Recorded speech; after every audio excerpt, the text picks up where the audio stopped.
Hi, listener. This is From Ideology to Unity, a spiritual journey where we let go of ideological doctrine in favor of meaning, purpose, and unity as a whole. I'm here with Mark Theiler. Mark describes himself as passionate about advocacy, liberty, critical thinking, and reaching his ideal. He manages a legal firm and works as a legal writer and strategist to help jurors reach a meaningful verdict, especially in the case of potential injustices from the state. Mark is a writer, philosopher, and he loves to go hunting and fishing. He's also he's also quite into sports as well. So, how are you doing today? Doing pretty well. Cool. Actually, I get a little bit of time this morning, which is again a rarity. Yeah, I heard you've got some pretty crushing hours, right? Yeah, I maintain a ritualized schedule every single day from about 4 or 5 in the morning till about 12 to 2 a.m. every single day. Right. So, what's your secret? Um, well, it's not so much a secret. It is a passion and enthusiasm, and a clear objective of what you're wanting to do. And then the other side of that coin is the the discipline and the management of your time into a what I call an accountability ecosystem. And so when you're fired up about what you're doing and you're fired up about life, um, you can't wait to wake up.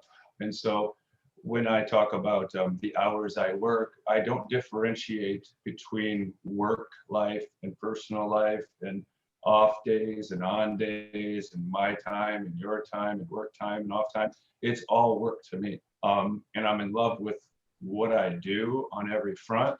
So it's easy for me to just go full tilt every second of the day. But it's also in my disposition, in my nature.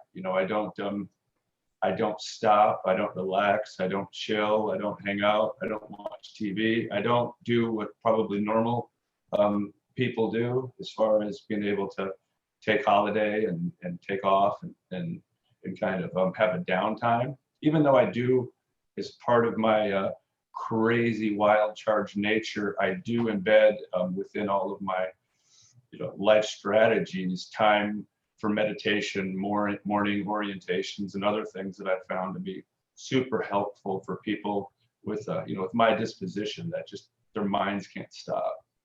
Right. So, do you naturally find yourself drawn towards your passion? Oh, absolutely. I don't have, in my case, there's no choice.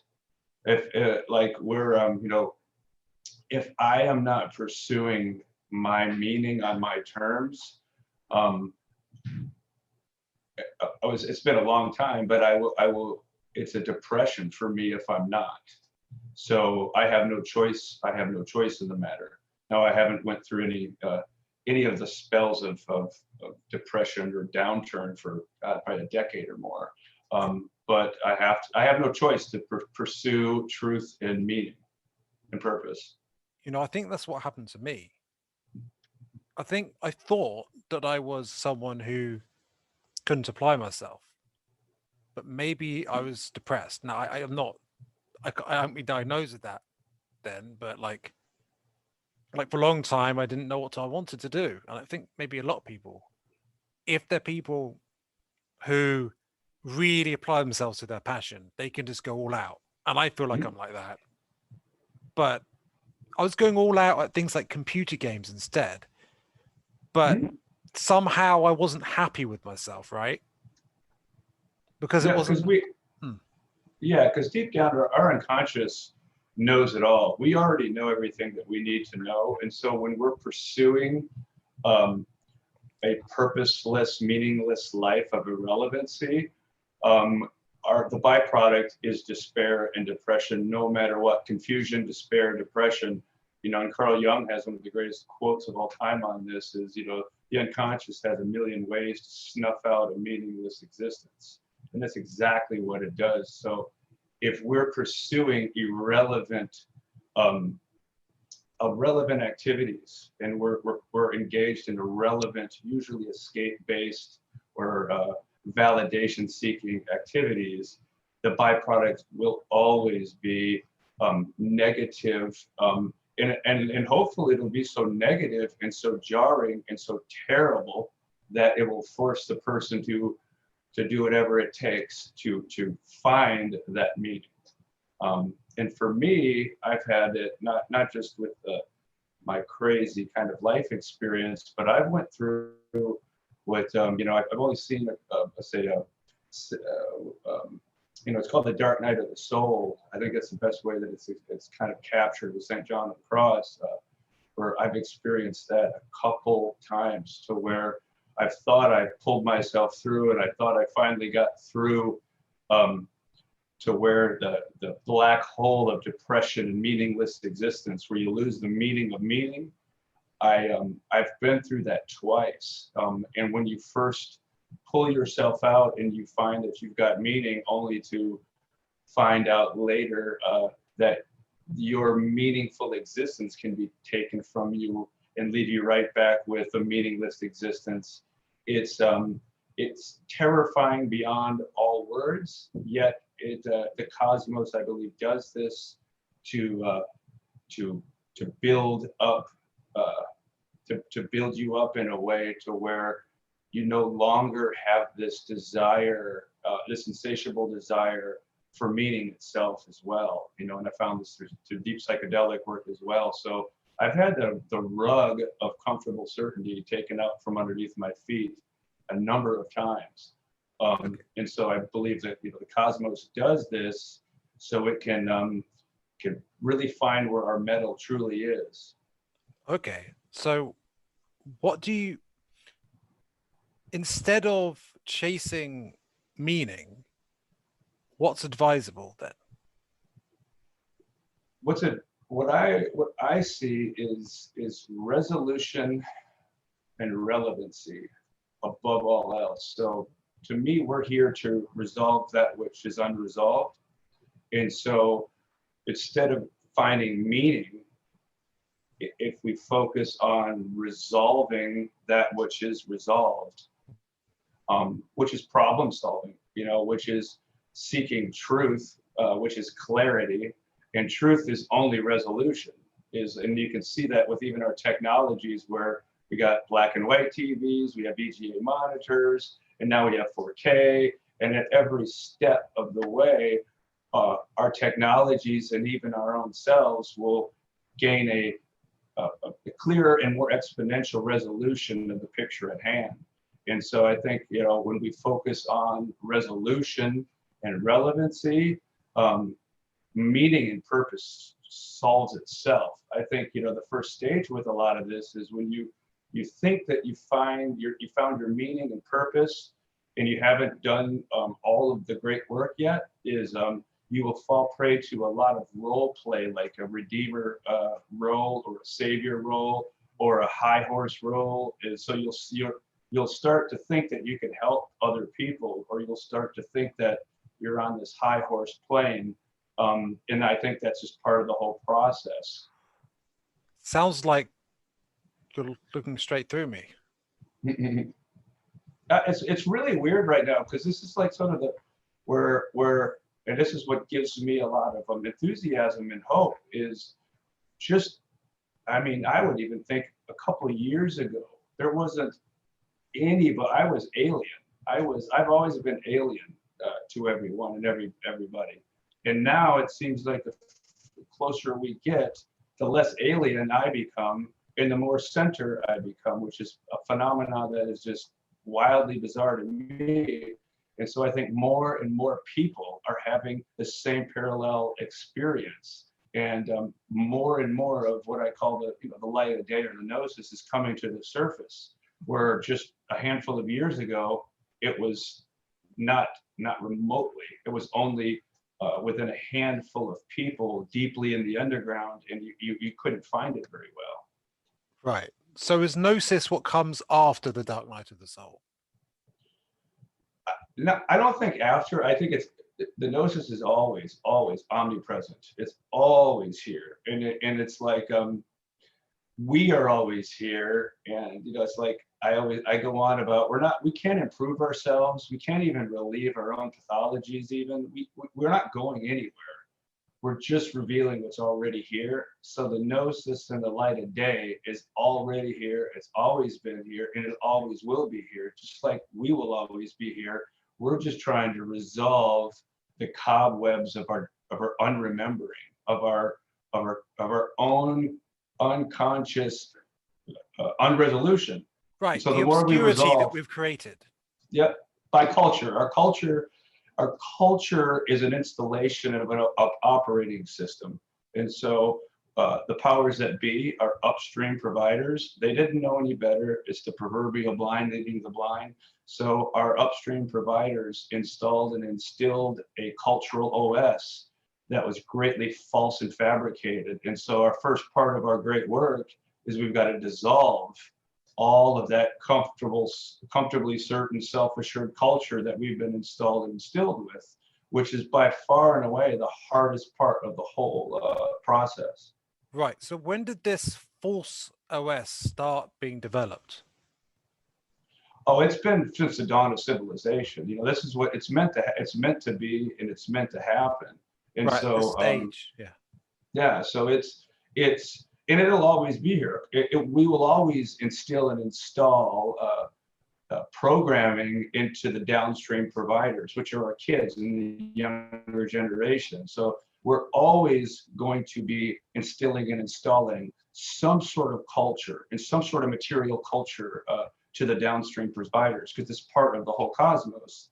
And so where we're at in our infancy of humanity is the fact that we've got to realize that we are doing this, and we are always going to do this, and it's extremely important to resolve the self, especially parents to resolve the self, so they can stop installing and instilling false and fabricated ideological notions to our offspring, Right. which occurs from 0 to 7 and from 7 to 13 reinforced. So from the womb to 7 years old is when all of the archetypical building blocks, all the building blocks are conceptual and ideological building blocks are going to be, installed and instilled into that developing cosmos. Right. So And why so is it malfunctioning in that key time? it's not so much malfunctioning, it's more of a fact that, our systems and the unconscious can't tell any difference between what's good or bad. And it doesn't care about what's good or bad. There's no such thing in its mind about good or bad. So when it's just a system that is going to basically render perception. And so the unconscious, again, doesn't care about good or bad. And also the unconscious can't tell the difference between fake or non-fake, as far as watching TV or watching this or that or seeing it. Our unconscious always places us dead center in the center of the action. So when we're watching a movie, we are the movie. It's happening to us. When we're listening to music, it's happening to us. And so it doesn't differentiate between not out there or in there, fake or non-fake. And so it can't tell the difference. And so, as 0 to 7, all our systems are doing is just absorbing and downloading all of that architecture that it will later use as building blocks to build its perceptions. And so there's nothing faulty with the system. What's faulty is the shit-ass building blocks that were bestowed. So if you were to start to have groups of people, and again, this is all alchemy. This is the true nature of alchemy is an actualized male and an actualized female come together as the bridegroom as one unit, and then they produce the magical offspring child. And because of the nature of being actualized and self-realized, you can then begin to download the proper architecture to the offspring, to the downstream providers. But what we have is we've got a whole society and a globe. It's not just Western society, it's all society, Eastern, Western, doesn't matter, is the great number of people are unactualized and they all operate via their unconscious, which is all basically predicated on heuristics and shortcuts and self-assurance and ideology. And so they believe that their ideology is reality when nothing could be further from the truth. And so when you've got an entire environment and society that's operating on a false construct, they will have no other choice but to deliver the downstream providers that false construct. So you have to stop you have to stop spreading and instilling the false construct. Right. That's very insightful. However, you're talking the way you suggest it is like this has always been the case. And I accept your point. However, Jung did point to a deeper dysfunction in our contemporary society than has been there before, or at least something new that's developed. So he talked about how the Nazis came about and how he compared us. He talked about how West Indians, so to speak, the Native Americans talked about us and how we look like a mad look in our eyes, and how essentially the idea that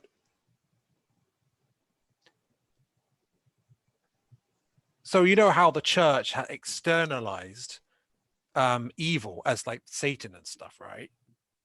And then what we got is like science, this very scientific worldview just repressed all this religious archetypal content. So all of that stuff got it repressed and then projected out. Now, and then you got people basically not looking at their own flaws, but looking at everyone else's flaws. And that was a key. When I first read that, I was like, wow, this explains so much. So what do you think about that issue? Oh, I can go on. That's exact. But what I believe has happened, and I know this is what happened, is exactly what you kind of touched upon. It's all a projection. And I think a couple of points we have to all keep in mind is, A, this was exactly supposed to happen the way it was supposed to happen. Life only unfolds exactly the way it's supposed to unfold. So anything that we say is maybe not right or incorrect or accurate is just our own ignorance. Every single thing is supposed to have happened exactly the way it has happened. If the cosmos wanted it to happen any other way, it would have unfolded it that way. And so our evidence is what happened. And so for me, it's like a big lesson too, is you got to realize, you got to trust life, and you got to trust the cosmos, even though it may dish out what you don't want. So we can fight the good fight up until life unfolds those cards. So everything that's happened in our entire history is exactly to a T what's supposed to happen. So there is no bitching and blaming. There's no bad guys. There's no good guys. Every single person has played their role, even the bad guys. So what is, in my opinion, what has happened is, all religions, especially the Abrahamic religions, every religion was based on psychedelics and plant ally ritualization. And so there's a couple parts to this that's super fucking important is, and I'm going to kind of jump all over the place here. So we used to enjoy a highly connected relationship with our plant allies, namely the fungi, the DMT bearing plants, and cannabis. And so for basically 99.9% of our entire evolutionary human existence was spent in a relationship with our plant allies. Now, you was only within the last 200 years, 300 years or so of Western white civilization where that connection was broken from us.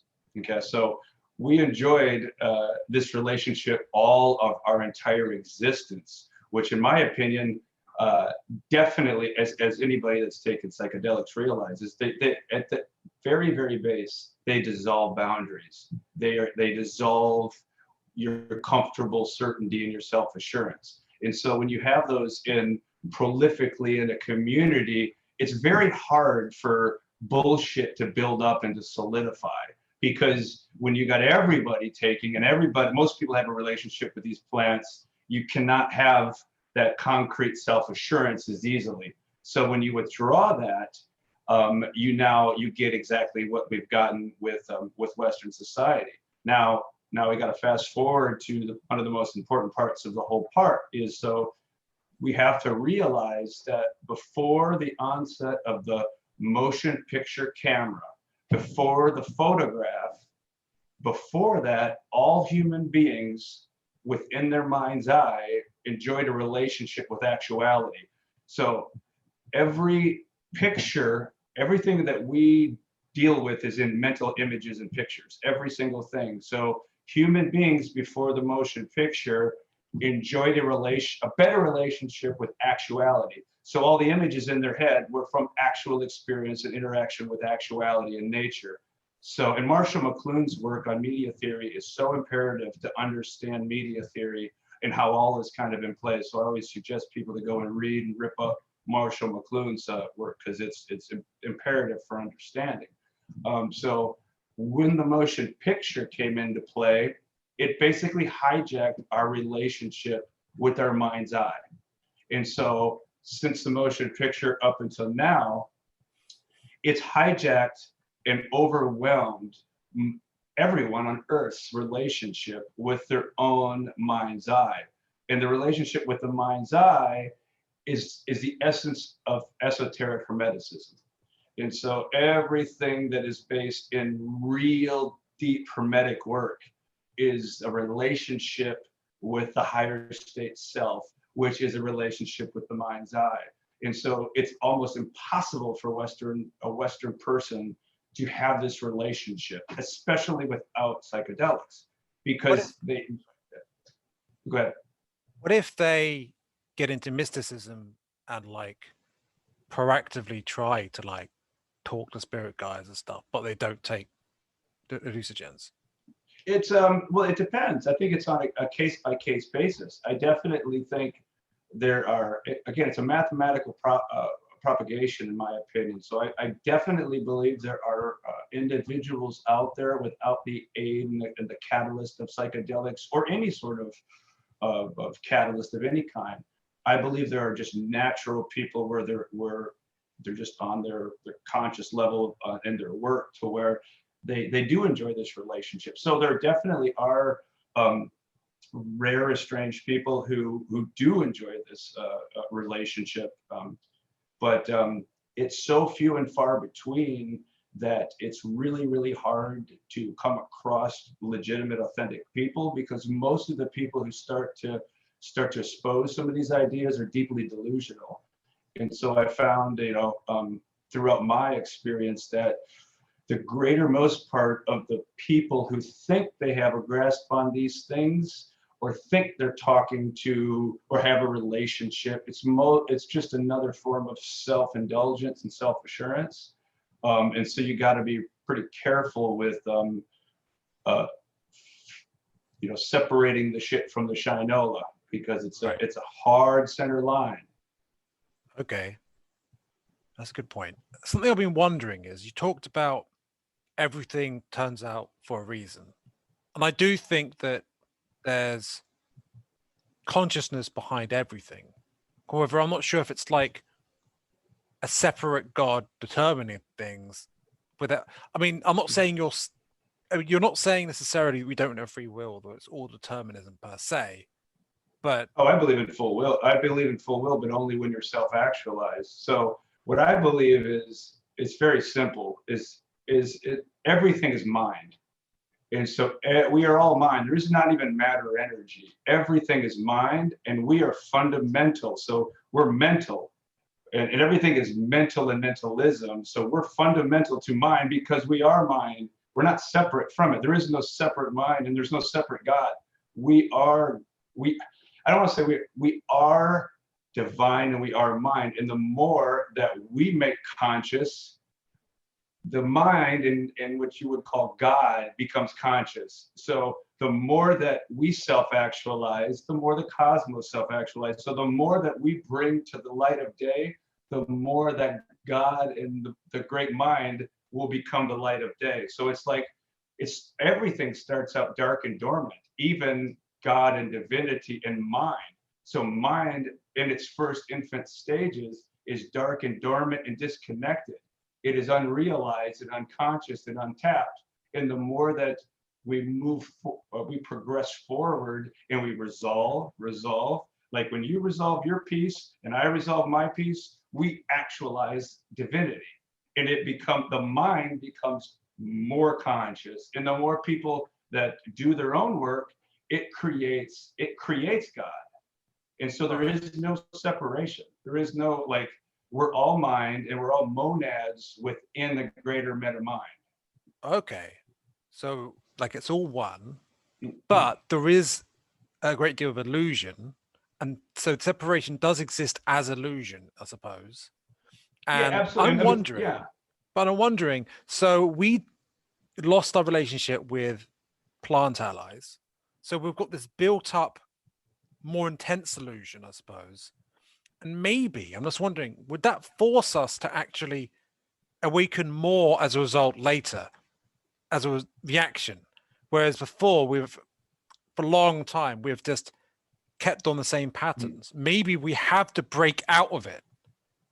Well, it's like this. So this is kind of, again, this is a beautiful thing. If you look at, okay, let's just say we started out at the ground zero in our primitive nature, to where we enjoyed a beautiful connected relationship with actuality and natural life. And so, again, this is before innovation and technology. And so you got to look at, okay, well, what is technology doing?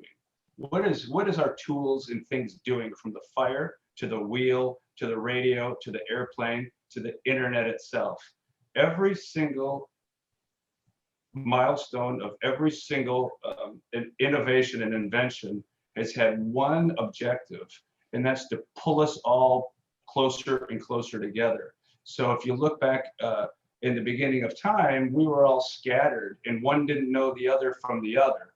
And so there was no instantaneous connection. There was no, like what we're doing right now. There was none of that. And so the cosmos has had one objective, is to bring its flock back together into the fold of one.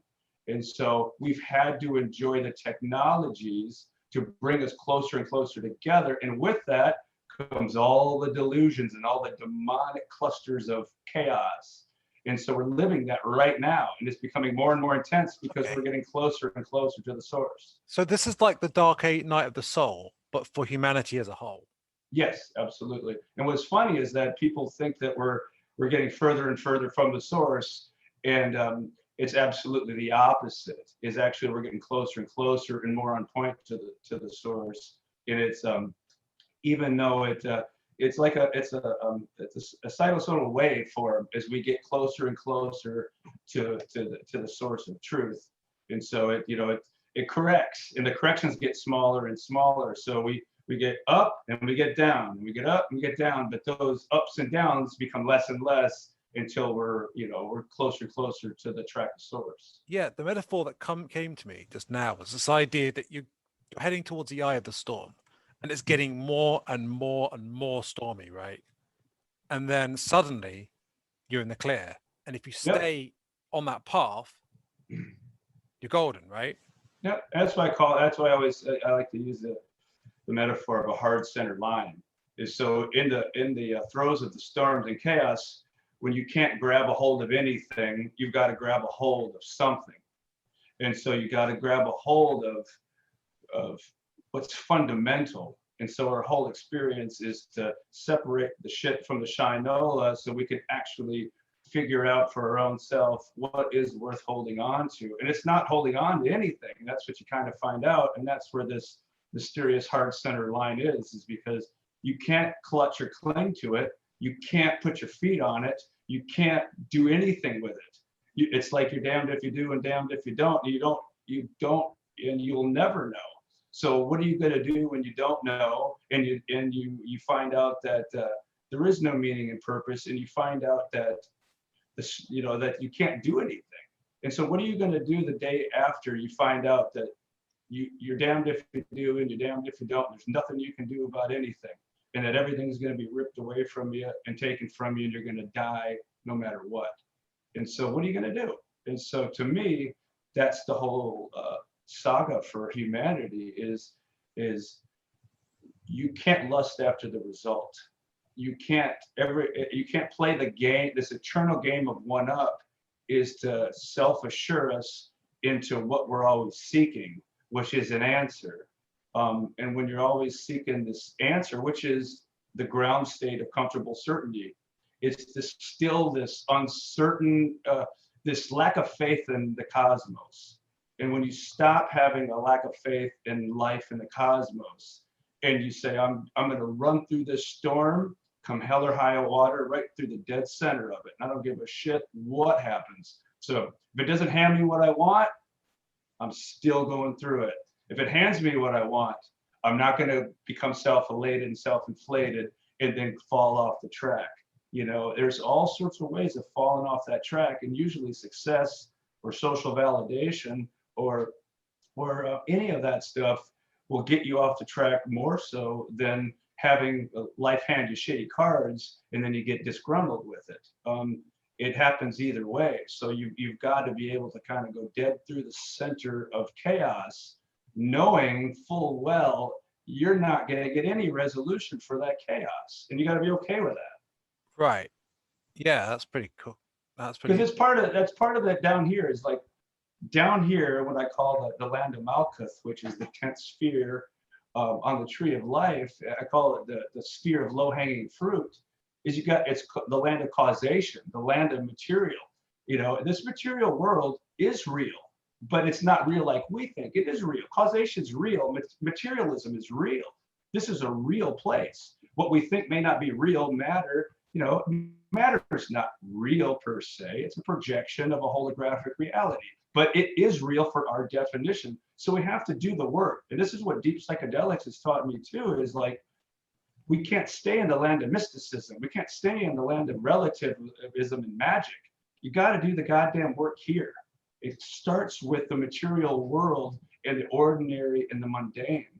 And you got to transform and transmute fantasy and this insatiable desire for magical it's not just it's a magical elation. Even it's because when you experience true mystical experiences, it can become so overwhelming. Like once you experience true deep love in cosmos, it's like you want to be there forever. You never want to come out of it, and it becomes another addiction. And then what it teaches you is you can't be addicted to even that, to the ecstasy of gnosis, the revealing. You can't even cling to that. You got to do the work here, and you got to help. And the work is helping others to resolve that. And that's what probably my biggest lesson is. It's not about us. It's about serving others. Right. So we can't rush awakening, especially not in a selfish way, because then that's going against the whole point. You need to work through material to get to the immaterial. You can't just jump to the immaterial. Yep. And it's also this idea, it's a Buddhist, kind of a Buddhist play on here too, about nirvana, enlightenment. It's kind of the nature, and I didn't realize this for a long time because I kind of shied away from Buddhism for a while. But then once I kind of started to try to figure out how to explain what was happening to me, it's kind of the nature of what's called the bodhisattva. And the nature of the bodhisattva is the spontaneous realization of foregoing nirvana to help mankind to the last person.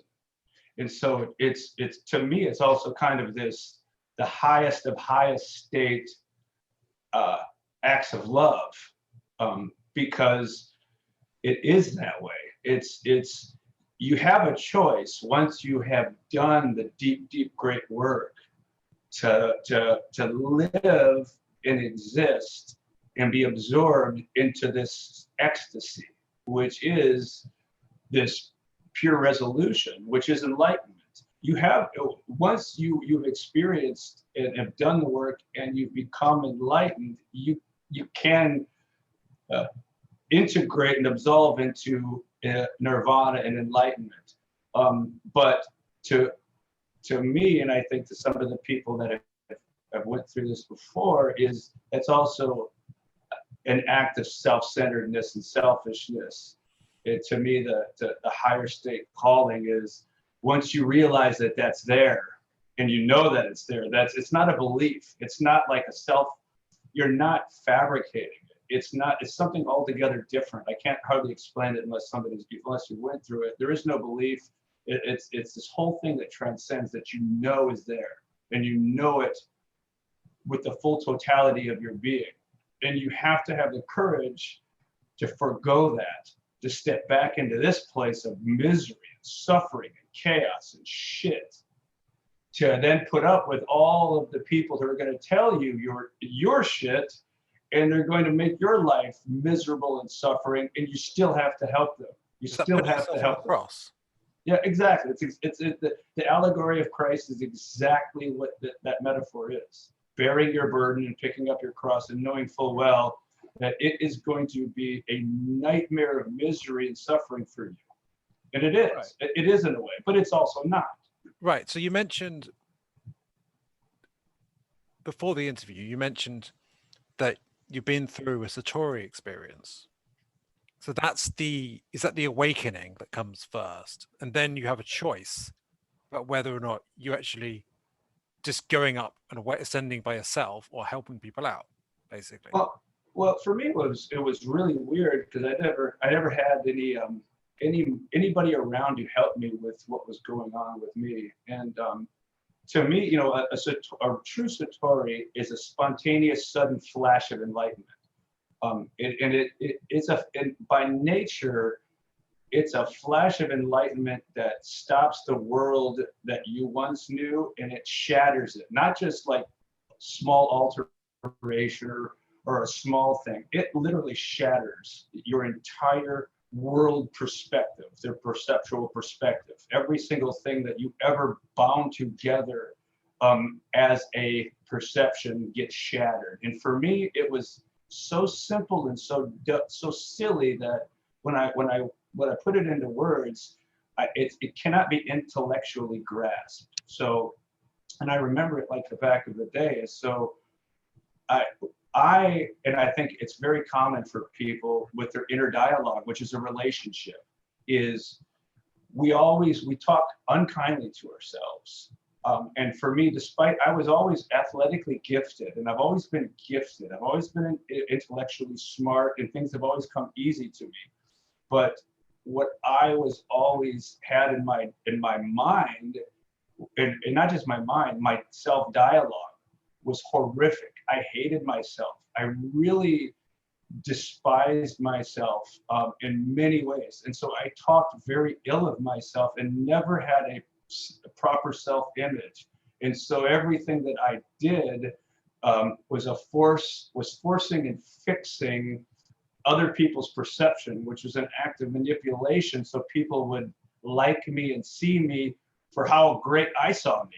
Because I always thought that there was something greater inside me that I wanted other people to see, and God damn it, people weren't seeing it.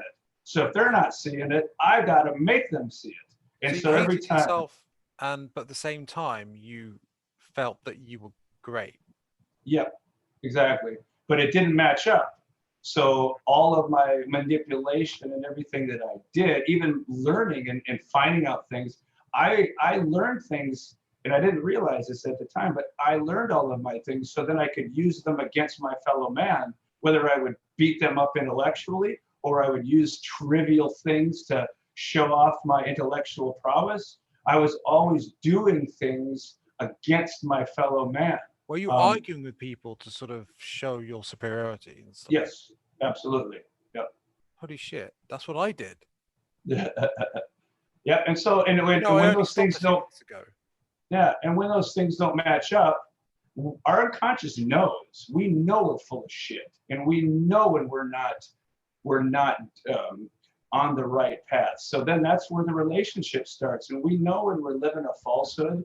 deep down and it doesn't match up, and then obviously the external world doesn't validate that, we hate the outside world. We want to punish them, and we want to punish ourselves. And so I spent my 20s deeply punishing myself, to the point to where I literally wanted to destroy my physical self. Okay. Where does karma fit into this? I don't so much believe in the idea of karma. I believe that we can add to our own pot of unresolved noise and shit. And so, like, the more we put out there that's unresolved and unactualized, it's just adding noise to the fountain, to the well. And so I think that's more of what karma is when you don't do the work, you're just adding to the shit show. When you do the work, your first action item is stop adding shit and noise to the already heaping mass of chaotic noise out there. And so I think that if anything, karma is just unresolved augmentation of your own personal noise. Right. What happened to me is, like, when I finally thought I was in the clear because I'd made a breakthrough in my interpersonal relations, I suppose. Suddenly, it seemed, after a brief period where it seemed like everything was going great, suddenly everything just got way worse. Yep. And I thought it was like, but I thought I got through it, right? It was like, no, this is the real work you've got to do. So you relate to that. Oh, 100%. What's funny is that, again, I didn't know all of this stuff at the beginning or any time. You only start to understand some of it after you went through it. Is even with a deep satori or whatever, and even with enlightenment itself, it's not static. It's not a destination. There's levels of it. It's a process. Life's not a journey. Life's a process. And so all of this is a process. And so it never ends either. And so whenever you think you've got to where you've gotten, it's not a destination. It's not static. It's always a revealing and resolving more and more. And I think it's a beautiful thing that we never get to where we're going to. It never ends. We never resolve it all. And that's the big thing down here, is if you think that we're going to resolve it and we're going to get the answer here, you're out of your mind. And you need to be okay with that. And so it's in the beginning too, to speak to your specific point too, is this is I guarantee it was with you, because I think it's universal. This part's universal, whereas when you first have a satori moment, a moment of enlightenment, and when that old world stops, you got to realize too, and this is what I didn't realize, is how much we over rely upon all of our shortcuts and all of our bullshit. And so when you stop all of the shortcuts, or you stop using them as much, and you can't play those same games, and you can't do that, it becomes greatly awkward. So for a number of years, I felt 10 times more alien and more awkward, because I didn't even know how to talk to people. Like, how do you talk to people after you can't pull your games anymore? After you can't manipulate in line, all the things you did to social ease, and what you did to kind of placate people and manipulate people, or all the things you did in the past that you thought were you, are no longer available to you. And then it gets even deeper, to where you have no choice but to deal with the truth at all times, and you can't even manipulate a little bit. It becomes greatly awkward, because the unconscious uses shortcuts to kind of skate you through life, so you don't have to think about things. And it's a good thing too. It's like driving a car, doing all of these little things we do unconscious. And so the unconscious has a great role in all of this, because we can't relearn everything and be conscious and mindful and re-look at everything all of the time. And so it's a matter of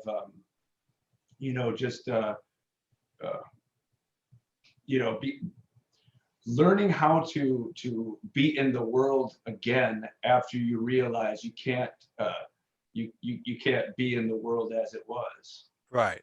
So does it have to get so bad that you have to drop your bullshit, or can you drop your bullshit before it gets to that point? In my experience, I've never seen it happen. And this is why at this point, I've been an advocate for psychedelics, because the worst thing, in my opinion, and I used to get a lot of shit for this, a lot of shit, especially from my family, because my family is all upper middle class, extremely normal, good-hearted, hardworking, like, I mean, just great people, great people. Yet they've never had a dark enough or a deep enough experience to challenge their self-assurance. And so when you never have a reason to challenge your self-assurance, you'll never do the inner work. And so you'll skate through this life never realizing what's truly here.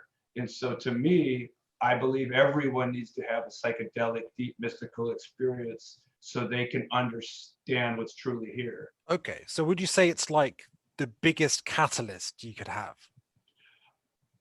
In my experience, I think it's the only catalyst there is. I think people like to talk about yoga and meditation and all this guruism and all this stuff.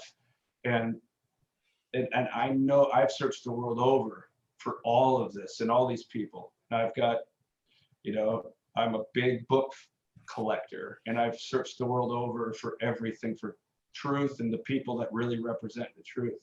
And it's been my experience that there is nothing on earth, and I think it's a reason for this. There's nothing on earth that can provide the cataclysmic catalyst of dissolution that psychedelics bring. I think trauma, what I went through is basically the deep nightmaric self-indulgence of a black hole depression that gave me no other choice. So there's that way. I wouldn't recommend that whatsoever. But it's also the psychedelics that helped me understand that to a large degree.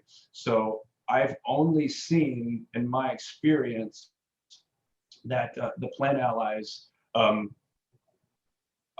again, they're our allies for a reason, because they help start to erode this. And the beautiful thing that we're finding now with science and better measurements and devices is, our neural sphere becomes solidified. It's like you go out and look at snow, where there's a lot of snow, and where people walk and walk and walk, they get their pathways rutted in, they're hardwired in.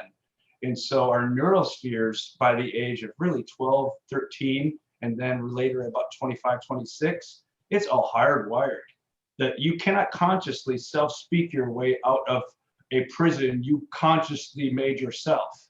And so you will never be able to self-speak your way out of this. So you have to get there. Yeah. So the beautiful thing about the nature of psilocybin and DMT is, for whatever reason, in one instance, in one single evening, actually, you can do the work of 30 years of psychoanalysis, because you cannot get there consciously. And what the psychedelics and psilocybin does is it allows for this hard wiring for an evening, for ritualization. An evening, it can start to flutter, and it can start to actually decilify. And now what's super important is it's not the whole thing. That's the thing is you can do psychedelics till the cows come home, and it doesn't necessarily going to open you up to a deeper meaning and a deeper reality. You have to do the work, and you have to put together something on the other side that is real and meaningful. And so to me, the whole therapeutic model of the psychedelic nature is you have to have people who have had enough of enough, and then they have to consciously realize that their personal narrative is a lie and a fabrication, and it's their personal narrative that's making them mentally ill. No matter who you are, your personal narrative makes you mentally ill and unable to handle reality, which is, That sounds really helpful, and honestly, I'd want to try it. I'm just wondering, what about cannabis? How does that help someone? rewire? Well, cannabis is super interesting in a number of ways, and I've always considered it, and consider it to this day as a supplement and a sacrament. And it was a sacrament. Again, cannabis is the reason we have Abrahamic religions as we are right now, and it's just starting to come out. My buddy Chris Bennett wrote Liber 420, and now gosh, I forgot the guy's last name, who wrote the Immortality Code that's now a bestseller. I'm so thrilled about that. I can't even put that into words. And so for the first time, archaeological and scientific and research data and some good quality evidence is coming out to show us what some of us crazy fools knew from the beginning, is that all religions were based on deep cannabis ingestion and psychedelic ingestion. So what cannabis does, and so I've experienced this full-heartedly a number of ways, and it's especially true when you ingest large amounts of edibles. And with my company, what we do too is we extract oil, and we make what we call THC diamonds, and we make high-end terp sauces and sauces, which are just the collective essence of the plant. And so when you're doing large amounts of edibles and or these oils, which is a tremendous amount of THC, a tremendous amount of THC, what it does for me, and what I believe it does for other people, because we've deeply talked about this with people who have this experience, is it creates a relationship and a dialogue with your higher state self. And so many people have this false relationship with the voice in their head, which is their lower tier voice. Right. And so what cannabis does for the first time, and a lot of people will say, I get anxiety. Well, your anxiety comes from your false fabrication with an ill relationship with what you think is yourself. And so what cannabis does is it starts to erode that false relationship. Okay. And it starts to bring in a new voice. Okay, so that's why it has been anxiety provoking sometimes, I guess. 100%. Supposed to be. But that breakdown of when things, like with blunts, they can have this situation where it's like, whoa, how is this even real? This is weird. But it's not like as it's described with psychedelics, but maybe a little bit like that. Yeah, it could be different, because it's like this too. If you've got somebody that's full of shit that hasn't done any of the work, that starts to smoke a blunt or starts to smoke cannabis, in the beginning infancy of the process, they're still going to be full of shit. So it will hyperinflate a false reality to a degree, but it's not the whole picture. At the very least, it's starting to open up the portal and a channel for a higher state conversation. And if you stick with it, it will begin to open that up more and more. But what most people do is, because they can't handle it, they run from the hills, because they say, oh, it's too anxiety provoking. And then what I say is, what the fuck are you anxious about? What's there to be anxious about? What are you there to be scared about? And that's what I've had to push through it myself. What about the cosmic horror? What about the fear of reality actually being cosmic horror in some way? And what do you mean by that? I don't know. Like once I felt like a being was licking me or something. It's weird. Well, there's a couple part. Well, I've never had that. I've never had any anything like that with cannabis. But with deep DMT breakthrough experiences, what I have personally have experienced is, this the cosmos is not all love, and it's not all fun and games and beauty and ecstasy. Right. It's about frequency, right? And if you're not in the right mental state when you do it, you might experience a bad trip, basically. And that's basically what it is. But that's not always a bad thing in the big scheme of things, because it's still breaking down your bullshit. Mhm. right? Yep. Yep. And the thing is it's if you have a false relationship, and I call it, you got to have standing and legs, and this is what's very difficult to put into words, is because you you have to, I call it your sea legs, whether it's DMT, whether it's cannabis, whether it's any of these things. When you first start out, you're a navigator, and you have no way of reckoning. You have no way of orienting. You have no tools at your disposal. You have no sea legs, and so you have to have legs without any ground to stand on. And so, in the beginning, it's all terrifying because we're always looking for this ground to stand on, which is, I'm okay, I'm okay, I'm okay. Am I going to be okay? Is it going to be okay? Am I going to lose my sanity? Am I crazy? Whatever people want to put into their mind, which gives their anxiety. A lot of people will have anxiety with their first psilocybin or real DMT trip because they will convince themselves, oh, I've done it this time. We're going crazy. I'm never coming back. I'm never going to feel well, or I'm going to lose meaning, or all of these superficial terrors are the same terror. Am I going to be okay? Right. And what it comes down to is the seeker is under the illusion that you can ever know. Mm. And that's why I don't know is so powerful. Mm. And they need to potentially come back several times, a number of times, to the acceptance of the fact they just don't know. Mm. Because you might accept it once and you'd be like, okay, fine. But then a month or two later, you might be just like, no, but there's this thing. What about this? What if that happened? You're like, no. And for me, it's when my progress was when I turned it on its head and was like, so if what I'm afraid of happens, what if I use it to my advantage? Do you think?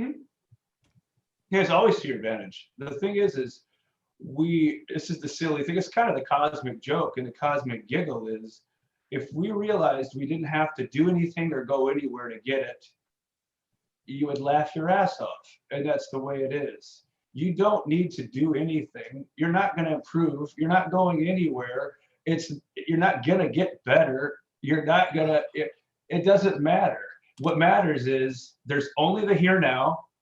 The only frame of reference we will ever have and ever enjoy is the present moment of the firsthand experience of the here now. There is no past frame. There is no future frame. Those are illusions. Frames of reference are illusion, and most of us will exist in this animated sequence of frames of reference. And when you can understand that everything else is a frame of reference, and those are dying and dead frames of reference, that's why, in the Gospel of Thomas, where it says, let the dead bury the dead. That's exactly what it means. It means get out of your goddamn frame of reference and be here now with the people. That's all there is. Totally, and that's all there is. Yeah. There's this whole meme, right? Why are you running, right?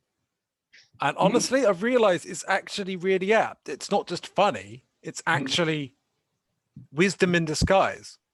Yep.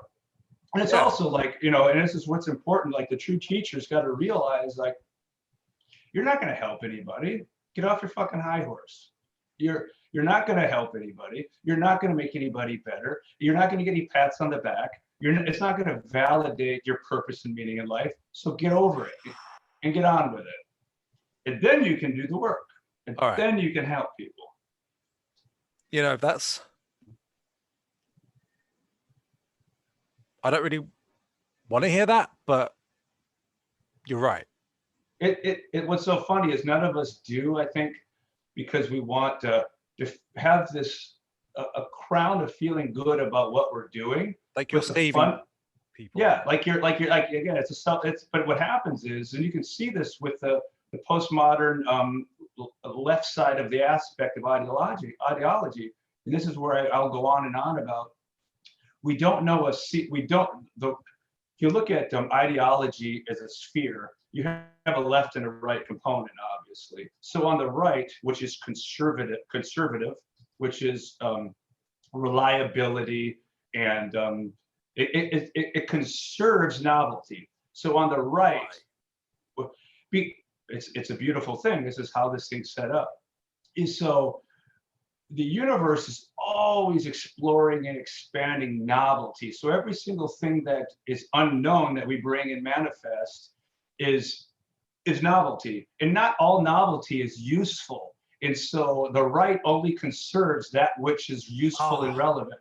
It's And like on an individual, right? They might be stuck in what they're used to. They stick to what they're used to because it was like, this is what I know, this works, and we can have stability this way, right? Then there's the other part. It's like, okay, let's try this thing, let's try that thing, and this and this and this and this. And a lot of it is bullshit. So you gotta try it all. It's like the individual and society. It's like the whole hermetic principle, as above, so below, right? Yeah. And so left and right, now I understand left and right a lot better. Because I thought, okay, it's just like a social construct, kind of like, it's all an illusion. But left and right kind of does represent something significant. I know there's authoritarian and liberal, but what it represents is, well, I think you were explaining it, it's the idea of sticking what's comfortable and or not being constrained by that. On the other hand, and I'll explain it a couple different ways here too. So on the right hand side, you could look at it like explorers. Okay, so in a society, you have to have enough stability and normalcy and people that stay home and create the ground economy that allows for the crazy people like Vasco da Gama or Columbus or Captain Cook or Vasco da Gama, everybody that was like, fuck this, I'm taken out of the ground state and I'm going for charted waters unknown. Or like Elon Musk going to Mars, is we need the ordinary everyday people who aren't willing to explore to provide the ground state for those that will explore. And so you have to have both spheres in order to have what we have, in order to explore and conserve, explore and conserve. And so the right, all it's doing is it creates the ground state. It creates the state of conservation. And it's absolutely positively, it's like a budget. It's like why the right is physically conservative. Without properly managing your economics, there is no household, there is no country, there is no business. Right. Yeah. So if you spend more than what you fucking make, you're not going to be around. So you have to have sound principles of conservative economy to even have the ability to help others. So you can't help others without being responsible in your own home. So the right represents this idea of responsibility in your own home, order in your own home. Now, what happens is you could, with the right, what's so easy about the right is we know the totality of the right. We know the good and we know the bad. It's all in a frame of reference. You could, an example of the far, what I would quote, the mental illness of the right is very, very clear in nationalism, racism, white supremacy, all the bullshit we get from authoritative conservative minds. We know that. So we know the whole frame of reference. The one thing we don't know about the left, the do-gooderism, the collective, where they believe that the resolution will be found within the blind authority. The do-gooderism, we don't know the ceiling to that. We don't know the depths of evil that the do-gooder mindset. Again, it's this self-righteous, self-sanctimonious idea that the collective and I, the gatekeeper, will help you all. And while so, projecting, right? Because if yep, you're full of bullshit, I'm like, oh yes, I'm so good. Yes, oh yeah. I mean, I'm even aware of it myself a little bit. I'm aware of like this tendency of, oh, I'm serving others so hard, right? Yeah. But all of this is within all of us anyway, so it's not just within one or the other. So no matter, even if you're a self-deemed liberal or conservative, you still display the same totality. Yeah. So on the left, like there can be this danger, definitely, of like, so you can feel absolutely great about yourself. And honestly, narcissism is, I'm not going to say narcissism is more left thing than right thing, because that would be biased, I think. But Hmm. there is a potential on the left to just be like, yeah, flattering your ego while actually doing terrible things, but like, but it's for the greater good, so it's actually righteous. And no matter what you do, you're like, I feel good about this, right? Yeah. And so, the essence of virtue, what people will say, now it's become a cliche, virtue signaling is projection. And so it's a beautiful thing. And we see it with Trump. Right now, it's like the greatest model and display for people to observe this as it's happening is what's happening in America with Donald Trump.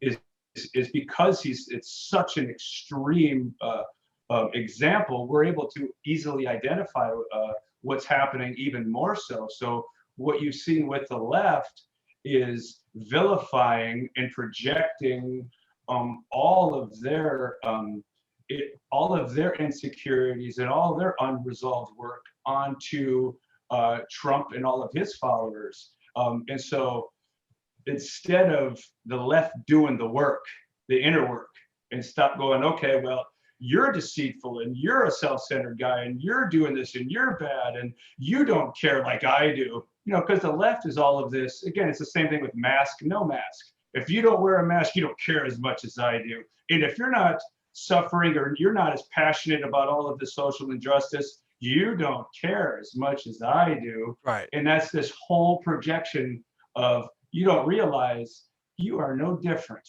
All of the shit you point your finger at Trump or any other person, it's a mirror for you. Ideology is always a mirror, right? Yes, always. There's differences, but fundamentally, everyone's going through the same process with an ideology. The Yep. illusion is that it's different. The illusion is separation. The truth is illusion separation. Right? So, yeah, so basically, yeah, there's the enemy that's a threat that have done all these bad things to you, or those you identify with, your group. You identify with your group. You don't really, you empathize with your group, but your heart chakra or whatever isn't open. So you're not really identifying with the other group. And you're like, we need to fight back. We need to defend ourselves, right? Yeah. And they're doing the same thing. Yeah. And you're defending against your own self. Yeah. Because there's nothing to defend against. And it all stems from this pivot point of separation, which is the great illusion. And so it's also, to me, this is it's the critical point of where somebody becomes enlightened versus unenlightened. And so that's what's happening. Like I could use my experiences. Before, I had a perception of separation, subject, object. Everybody was outside myself. And so I saw everybody else, which as outsiders. And when we do that, all people become threats or opportunities, because the unconscious can only entertain people as threats and opportunities. And so what changed, like what I could say, what changed it for me without any question, and it's a completely alien way of being. Like, it's so alien, it is absolutely night and goddamn day, to where I absolutely positively do not perceive any person outside myself. We are a connected mind. We are monadic neurons within the same mind. So once you start, and that's, to me, that's the true truth that is here. When you start seeing all of your people, as your brothers and sisters, no matter how shitty, it's like, you can't, even with Trump, take the worst person. You can't, it doesn't matter who it is. You can't pick or choose. You can't differentiate. They're all us. We're all going through it. So, like, it doesn't even matter how bad the person could be, a cannibal serial rapist, and they're going through that experience. It's an experience. We like to classify it as a horrible experience, and materially it is, but it's an experience. And the cosmos is just throwing out everything so it can experience the totality of everything. That's what it does. And then it'll conserve what it believes is worth keeping. And so again, if you look at Egyptian mythology or anything, is the cosmos always only wants to conserve what's relevant. And so if people live irrelevant lives, it's not going to keep you around. I think you froze up there. Yeah. No, there you are. It's all better. Oh, And so that's the whole essence of the Book of the Dead. okay, so the Book of the Dead is about if you're living an irrelevant life, you go through all this bullshit, and but then you can get through to less bullshit. And that makes you think of the left and the right, right? Because the left strays away from the conventional, comfortable bullshit to the uncomfortable, more out there bullshit, of which maybe even more bullshit. But then It is that by allows them nature. to get through that to actually awakening. And that's why I suspect there's more people in spiritual circles or like mystical circles with great awakening, whatever you call it, that either still have left-wing beliefs or used to. Yeah, Whereas people on the conservative side, it's almost like they're a little bit behind, but it's not necessarily a problem, but it also kind of is. Like they need to get more delusional so they can get less delusional. exactly. Well, it is that in a way, because you got to look at it sort of like this: is once you have spiritual enlightenment, it by nature it's inclusive. So whether you're gay or black or Muslim or Jew or whatever the shit, you're all part of the fold, which would be classified as a left perspective, even though I don't look at it quite like that. Yeah. So it's like you accept everyone for themselves, and you want to then create a global village and a community, where the right is more about protecting and defending the pillars and the fundamentals of liberty. And so like our Bill of Rights, the freedom of expression, the freedom to gather, the freedom of a free marketplaces, those are all conservative ideas because they're fundamental to liberty. And so the right actually at certain times can be a higher state mentality than the left. In some ways. Because they have a more grounded connection with the fundamental pillars of liberty, which again, to me, I look at it like this. Why liberty is so important is you got to look at the sun. The sun and light radiates 360. It doesn't pick and choose a goddamn angle. It doesn't radiate 260 degrees or 110, or it doesn't shine on a tiny little bit or most of it. It shines 360. It shines all to its totality. So that's liberty. Like light doesn't want to be infringed. It wants to shine in its totality. It doesn't want to be blocked by anything. Yeah. And if your light from within is your expression, is your inner light shining. Yep. It being blocked is you being shrouded in darkness, and people hate that. Right? And some people value liberty more. They might need to express it more than others, or they feel that need to. So, okay, why are some people on the right, have they got a different path to unity potentially? For example, I mean, my path was, I was a libertarian, right? But I wasn't on the left. But in some ways, you could say I was, but in some ways you could say I wasn't. But other people, they're on the left. And the way you get from one point, if you're more predisposed to one kind of politics, you get to unity differently. And how does that work? Well, again, this will kind of get into la la land a little bit, because it becomes very difficult. So I look at it like this: there's 12 aspects. There's 12 aspects of man. Like there's 12 houses in the celestial game board, and there's 12 aspects of men. That's why there's always 12 disciples, 12 tribes of Israel, 12, 12, 12, 12, 12 hours in a day, 12 ticks on a clock, and within each of those each of those houses, there's 33 degrees. And so when we're born under the celestial orientation, there's only so many aspects of man. There's only so many qualities. So if you look at things from a qualitative nature, when you break down the holistic enterprise, and when I say this is where I get into archetypical work and tarot work and stuff like that. Tarot work is so by nature, an archetype is a vector that is irreducible. So like the king and the queen, the sun and the moon, Jupiter, Saturn, these are conceptual nuances that cannot be further reduced. That's so, 6 of them.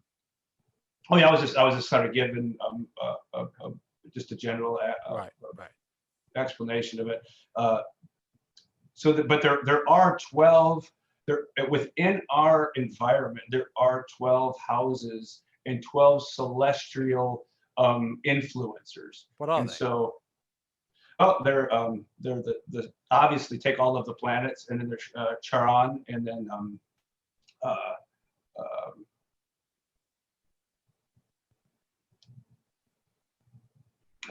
trying to blank on some of them.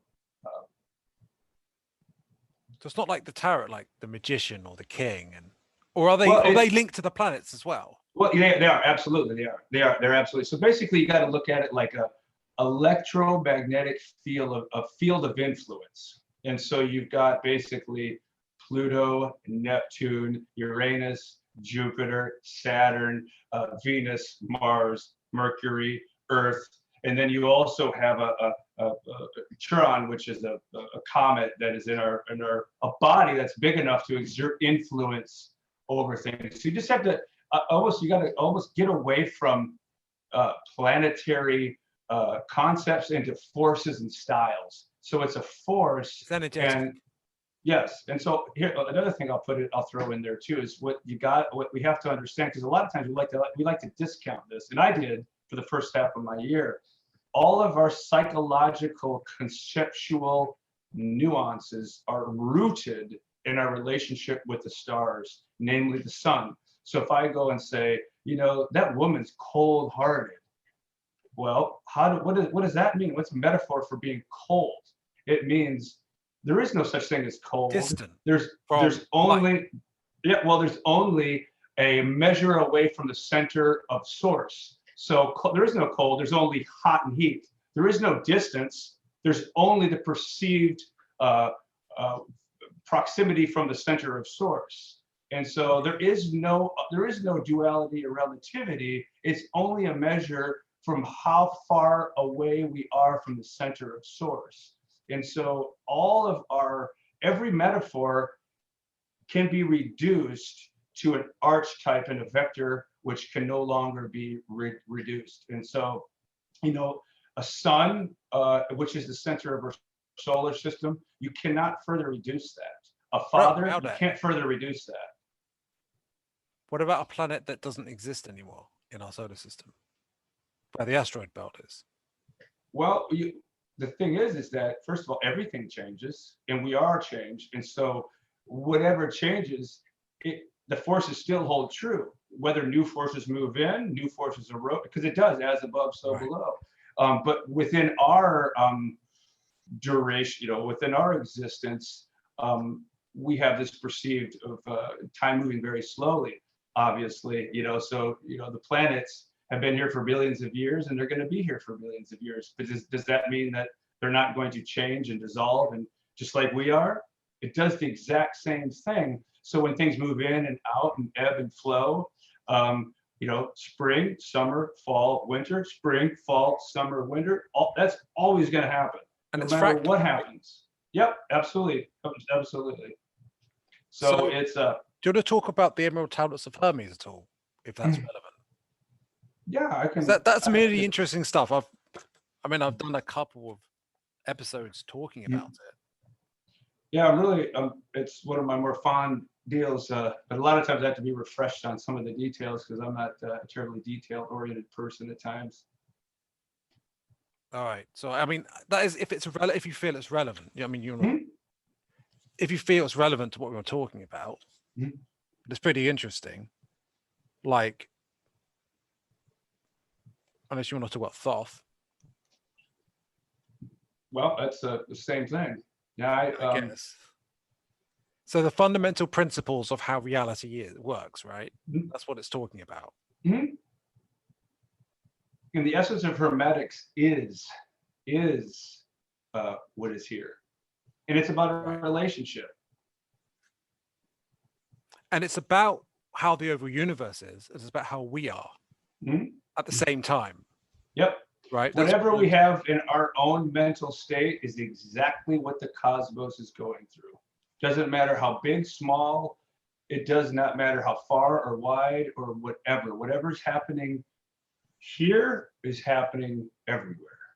right. So the universe has schizophrenia. It well, it has it's like leveling up.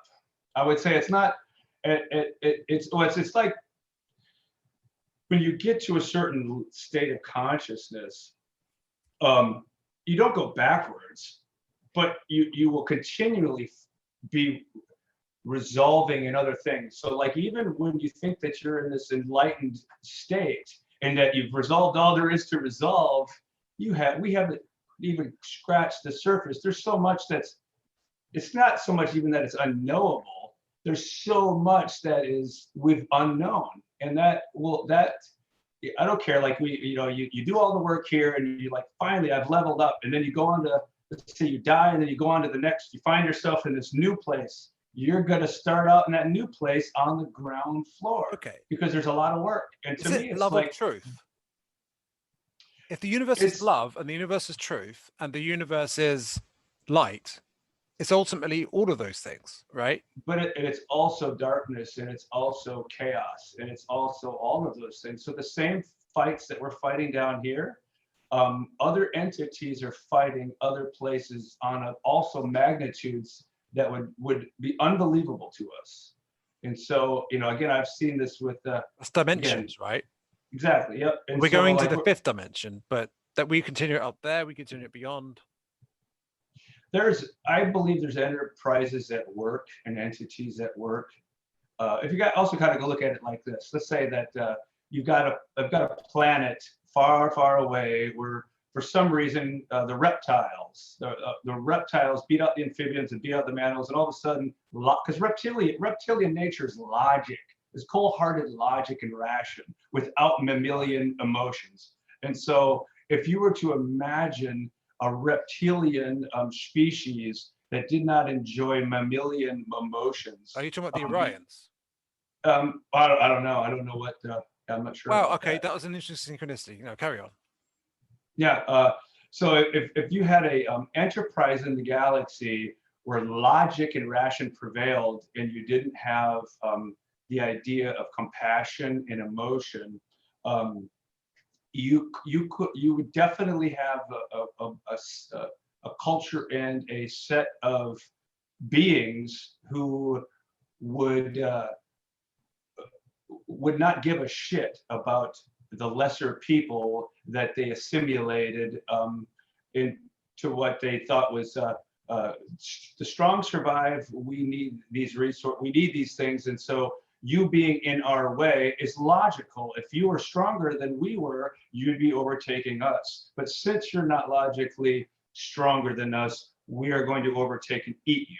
And How does the universe benefit from them existing? Because I'm sure there's a way, otherwise they wouldn't exist. Well, it's the same thing as like why black holes exist and why we die.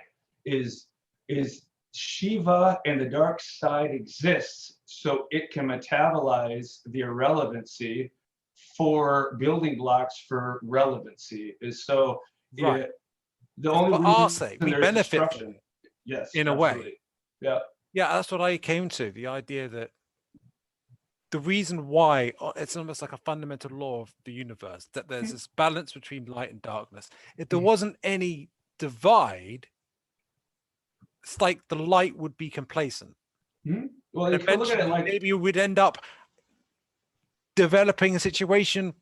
If an individual doesn't have that, they might end up stuck in bullshit for so long that it gets it'll go into chaos again. yeah, and this is a real flat example, and I think it's a real visual example. and even I think Christ in one of the Gospels had alluded to this too, about pointing out a lamb, about a guy eating the lamb. Is you got to realize this is when we eat, we don't eat living bodies. So like, let's say we're going to eat a burger or a steak. We don't eat a living cow. All right. So that cow is less relevant than we are.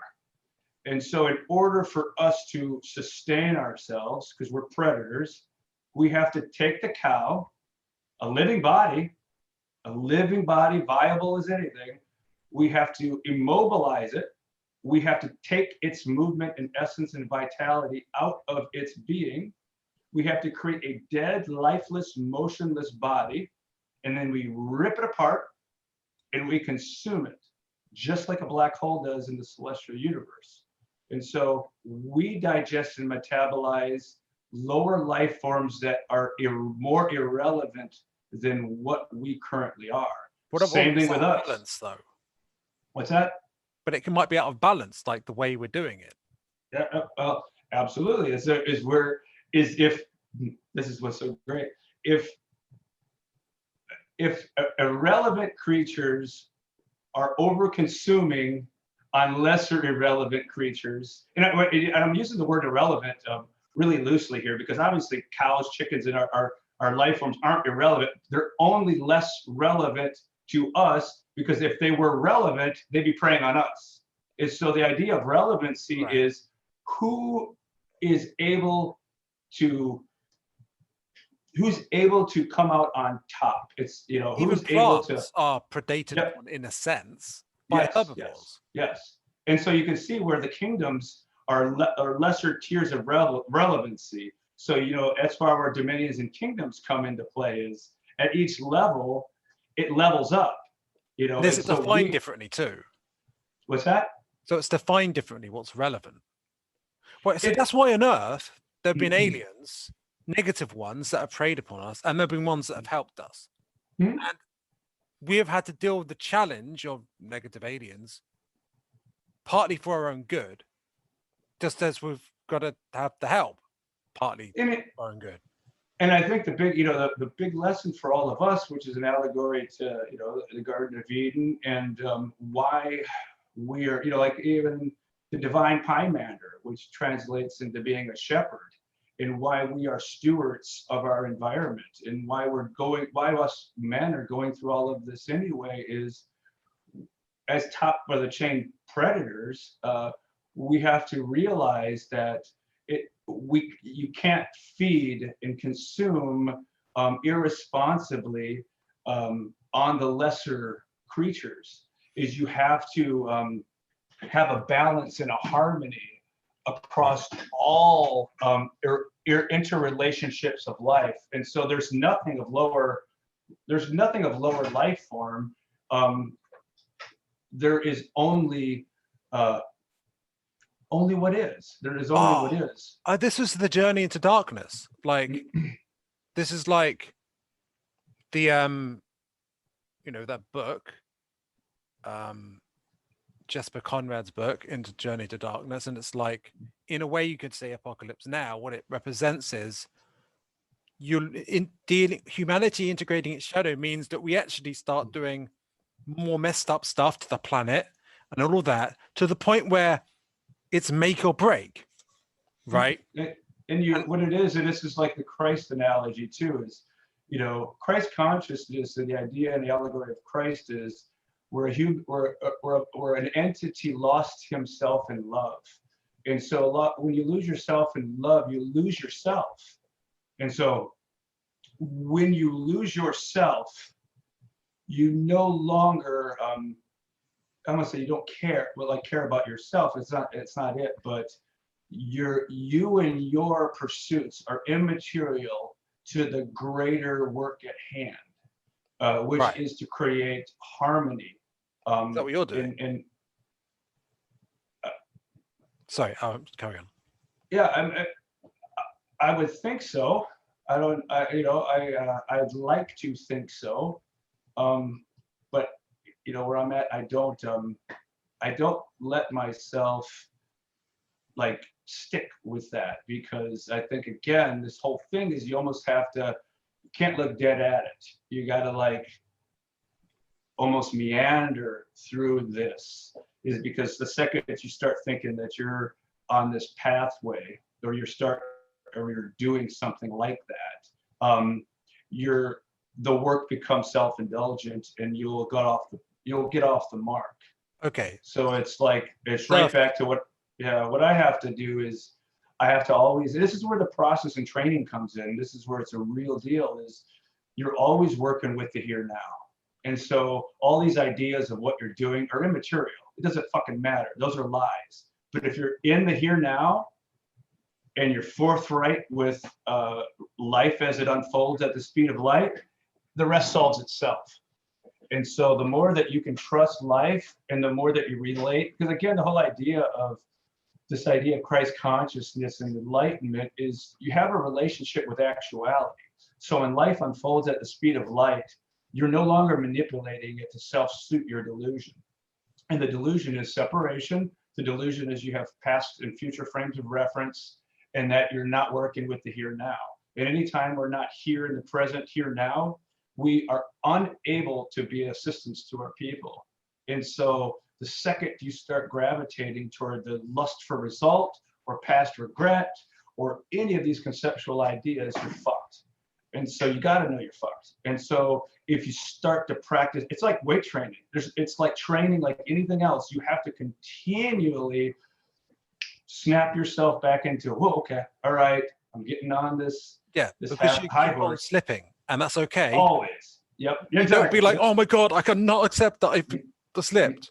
Yeah. No. And the most important part is you're gonna fuck up. That's part of the process. Yep. I fuck up every day, all the time. And I consider myself probably the LeBron James or Michael Jordan of this.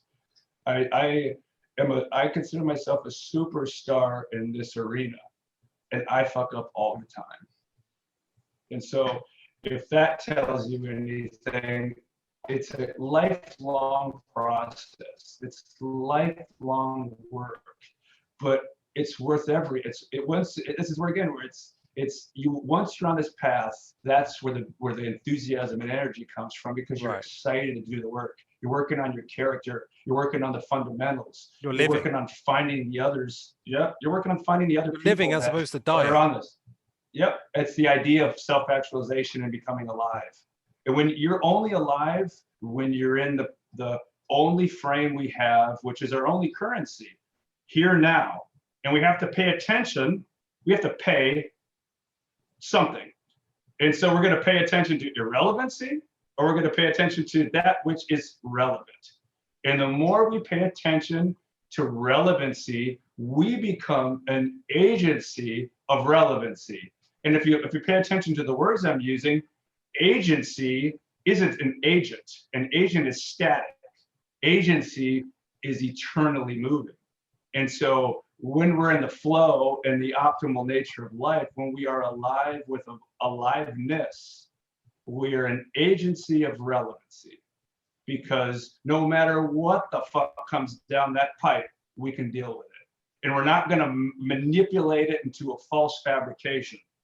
And if you can think about this, how important is that for somebody that truly wants to defend their community, to be in that position? And fuck, if you had several men that were all of that persuasion, so no matter what came down that pipe, instead of bullshitting each other and bullshitting the community, you then go, hey, we can figure this out. So, and that's the thing is, we're moving out of the age of bullshit. By no choice. Because we've got it to such degree of bullshit that we have to move out of it. And that's part of the natural process on a holistic scale, just like that happens in life if you go through gnosis. And maybe even on a universal level, the existence of extreme bullshit, and by that I mean service to self, because eventually they have to actually go back and rewrite everything. And the past is being rewritten, because the past is the living thing too. But they, at the same time, it's their role the darkness, the bullshit, the deception, that is a key thing for the universe as it is for our internal universe. It is as important as the good stuff. And the second you start picking and choosing is the second you're fucked. Is people want to choose the good shit and forgo the bad shit. And they have to realize we are all of it. And then when you realize it's all of it and you have an actual choice in the matter, I can actively choose whether I want to manipulate actuality into something to self-suit, or I can choose to, no matter what the cards are, I'm going to state my case and do what I do, and to hell with the consequences. And that's kind of the way it is. So for you, is that the balanced unity path? Well, my path has been a little bit weird because I've been writing and talking shit for a long period of time, and so I've always been blessed with a real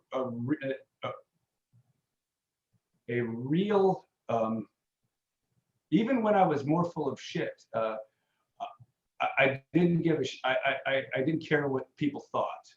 I would speak my mind no matter what. But even especially afterwards, where I believe, all art is articulation of that which is here. Is so art, why people like art is because it's articulation. And so for me, articulation and self-expression has always been super important. So, what I started to do, and I've written about this extensively, is I took to Facebook for a specific reason. And I've articulated this on Facebook from the beginning so I could have a track record so somebody could go back and look at it for their own self. Is I specifically chose Facebook to start just pouring out my articulation so it'll always be there. And I've been doing that probably now 14 years. And the funny part is I'm really charged, and I will say exactly what I will say with vulgarity and charged words, and I'll rip apart religion, especially Christianity. So in the beginning, I ostracized my own family and relatives and everybody, because everybody would come to me and go, "Oh, don't say that. Don't talk about politics. Don't talk about religion. Don't talk about Christianity. Don't say the word fuck or cunt or shit, or don't ever say, you can't say this, you can't say that. Oh, tone it down. Don't say that. Don't use so many words." At every level, I've been told by everyone else of how to express myself.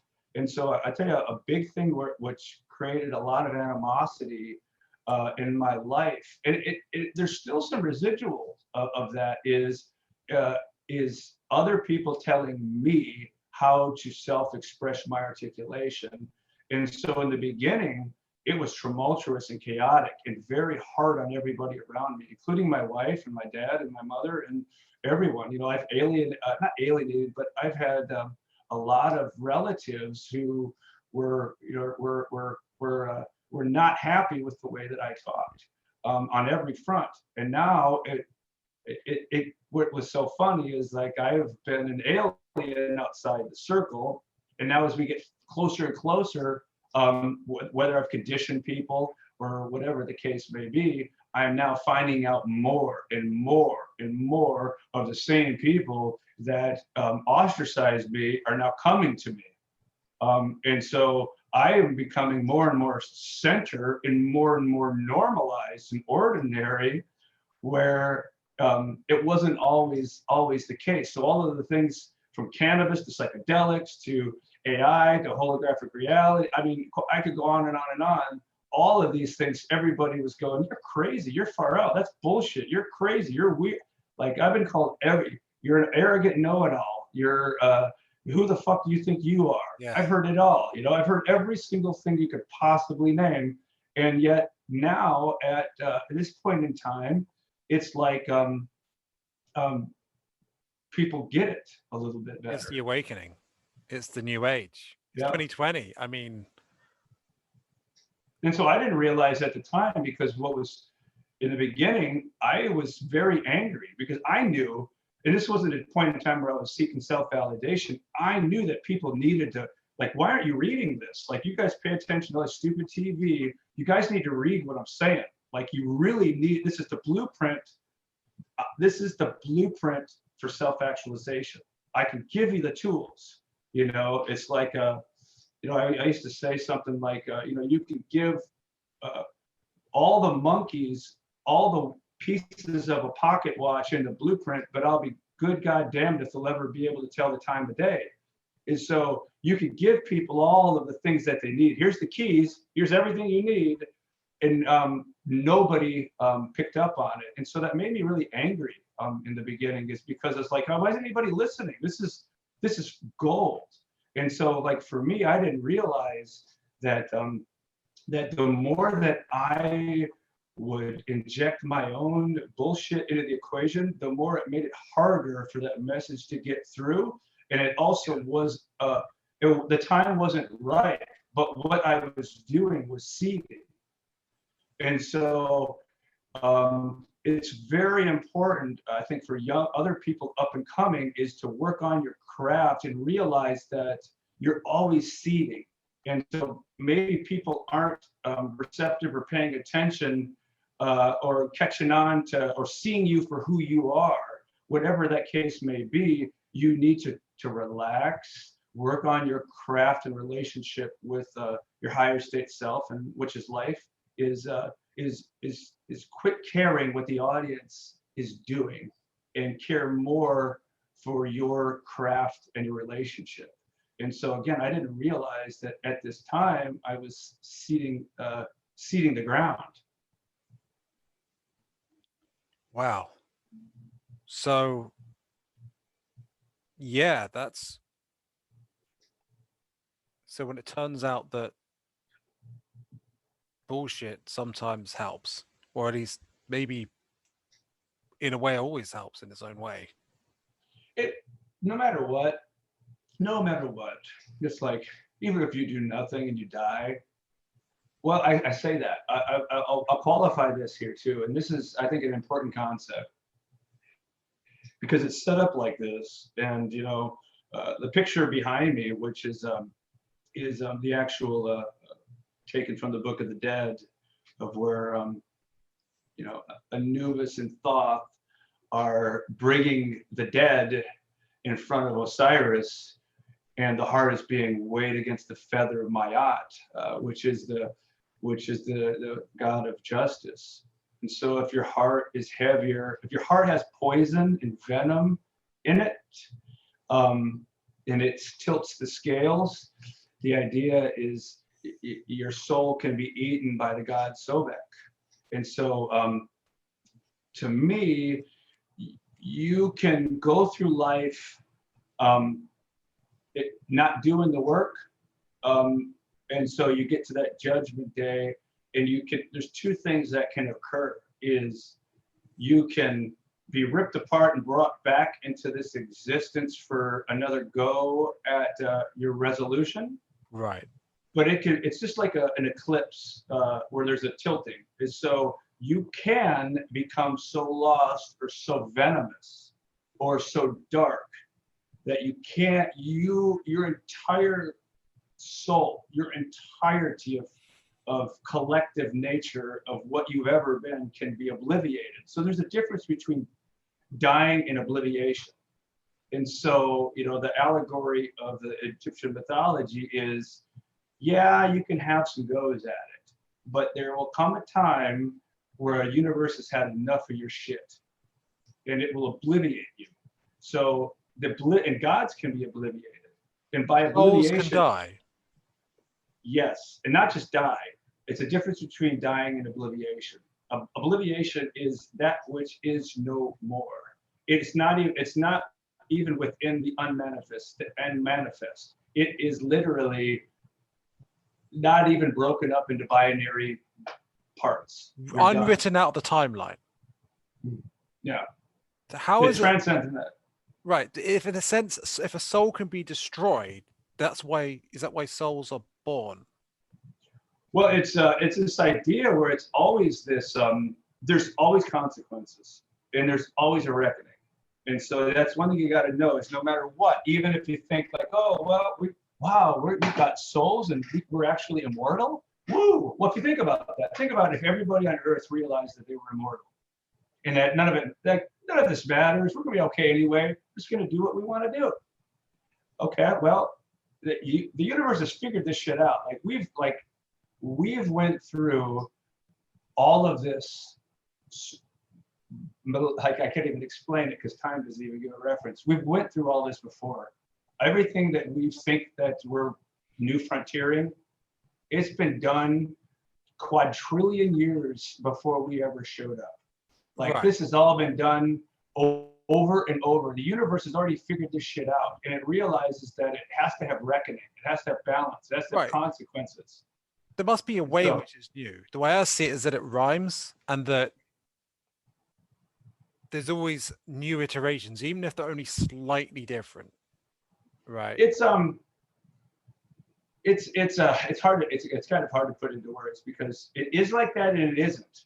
It's like every innovation, every single thing that will manifest, it's already there. I would say that like the airplane. If you take the airplane before the Wright brothers was already in existence. It was already within the plethora. It was already in the sacred vacuum. And all the Wright brothers did is, again, this is the essence of hermetics, this is how we pull things out of the imaginary realm, is we have a relationship with our mind's eye. I visualize the image of the airplane or what's possible. And so the airplane is there already. I'm just copulating with my imagination. So the obelisk of my mind is penetrating into the dark recesses of the unknown imaginal realms. And then I pull that physical thing out of the imaginal realm. So every single thing that we will manifest here materially has already been manifested before. So do we need to use that process to get from this division to unity as a whole? Yes, it's the only way. How do we do universal? In this scenario we've got on Earth? Well, and this is where it's called, again, this is the essence of the great work. And there's some books out there that I recommend, but you have to read them without attaching to them. The Master Key System is a good one. There's a bunch of people, like even the silly ass idea of The Secret and some of the takes on all of this stuff is in mentalism and the Kabbalion, and all of these things are rooted in esoteric hermeticism, and alchemy is also rooted in hermeticism. And hermeticism is nothing more than having a relationship with, and they'll call it also your inner daemon, your intergenius. It doesn't terribly matter what you want to call it. It's the same goddamn thing. Is you're working with the relationship of your mind's eye, which is your actual self. Right. And so to me, like we're just an avatar down here, and our real actual self is our higher state voice. It's a non-local phenomena. And so our real nature is non-local in its true state. And so just like with computer systems, and this is how I've always seen the world and why I've always been a big internet developing guy, is all of this is just how I see the world. Here we're local, and then there's a non-local phenomenon that is actually the real who we are. And the more that we can get to that voice and build, it's the same voice that tells you everything you've already needed to know from the beginning. It's the same voice that tells you everything that you've already needed to know. Only if we would continually listen to it, we get to where we're going. And the more we listen to it, the more we get to where we're going. And the less we listen to it, the more we fall into chaos and darkness.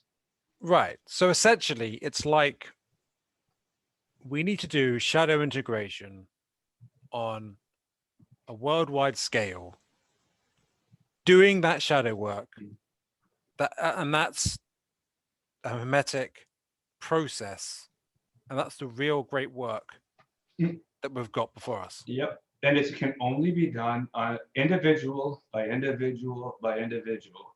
And so this is where, I always have a real deep issue with the collective left, is because they always want to expose the idea that, oh, the group authority will solve all your problems. We'll erase poverty. We'll erase racism. We'll erase insensitivity. And it never works, and it never will work, and it will only drive us into oblivion, and it'll only kill off everything that we have. Right. But if we understand the nature of self-interested enlightenment, this beautiful thing that only through the individual can we give our people a chance. So if you think of it like this too, in a community, let's say you got 100 people in a community, and so you get one person that somehow does work and actualizes himself, and through the individual he becomes enlightened, and then he's got a buddy, and that the buddy trusts him enough and for some reason turns him on, and all of a sudden his buddy does the work, and now you've got two people that have actualized, and those two people then go to their buddies and who trust them, and they're receptive and ready, and all of a sudden you got four.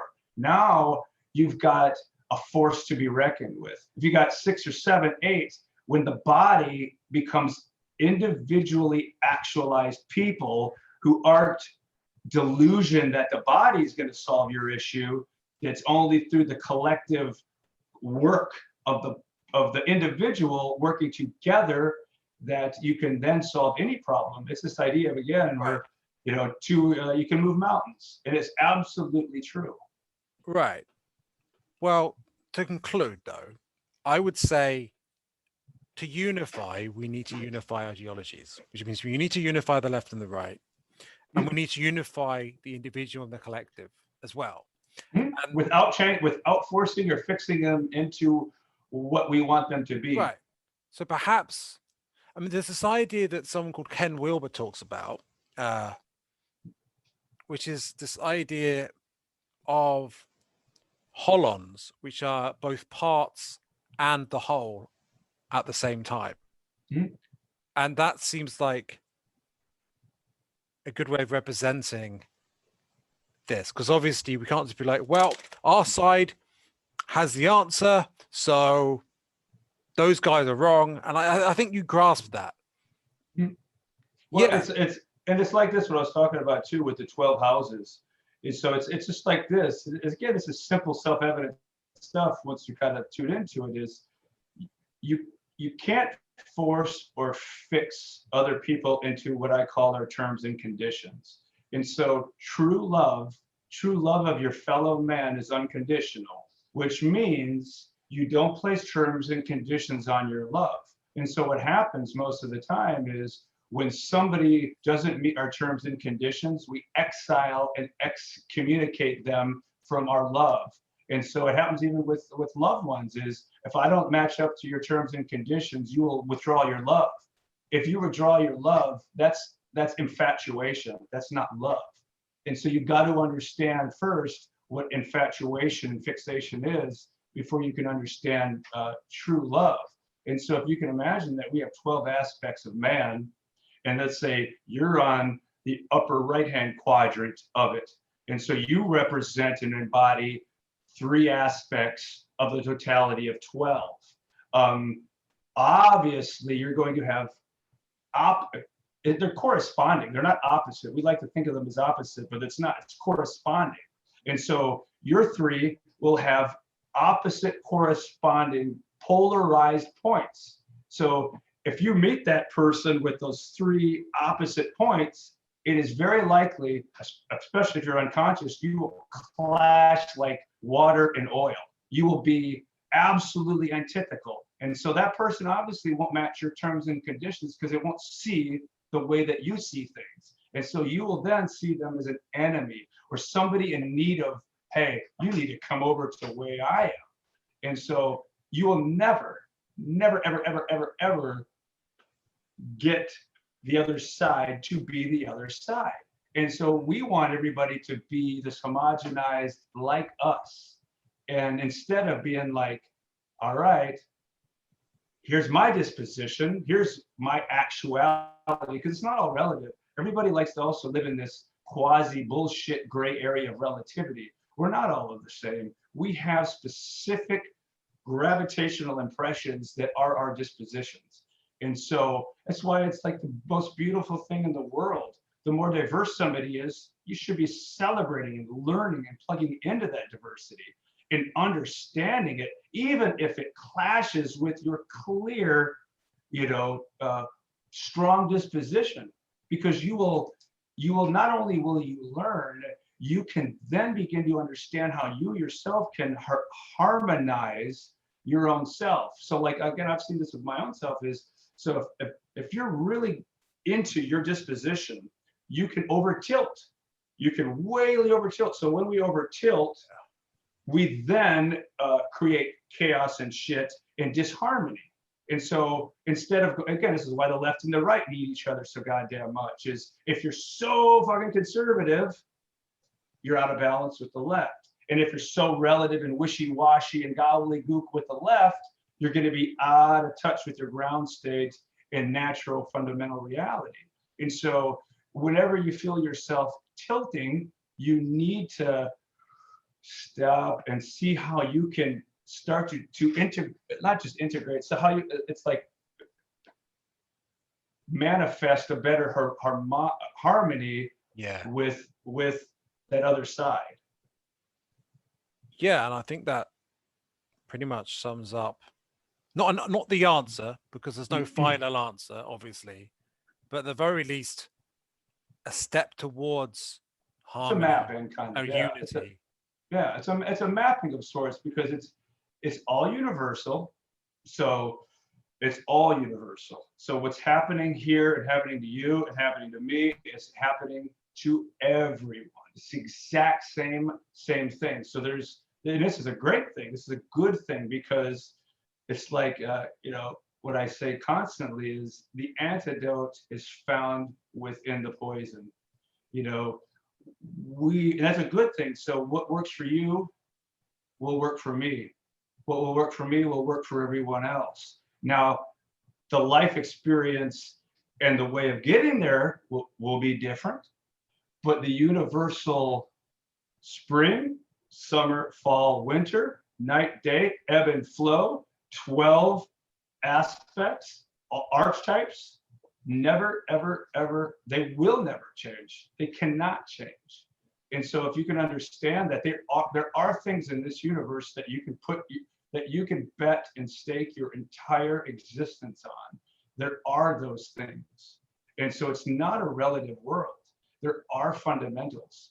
And the more that we understand how to work, and I'll give you an example too. This is why I think one of the more practical pieces of information that I've helped a lot of people with is we got spring, summer, fall, winter. And so what people want to do is when they're in winter, they want it to be summer. And when they're in summer, they want it to be fall. And everybody wants it to be a different season than the season they're in. And that's what fucks them all up. Get good with dealing with spring, get good with dealing with summer, get good with dealing with fall, get good with dealing with winter, get good with recognizing when you're in each of those. And so when you get good with dealing with what's here and understanding the fundamentals of navigation, you can then begin to do great work, which is just to be of service to other people who are obviously in need. And so that's basically, that's all it really is. All right. Well, thank you. This has been great, a great conversation, and I'd like to have you on again sometime, actually. Yeah, anytime. I try to do what I can. All right then. Well, bye for now. Yep. Talk to you again. All right. Have a good one.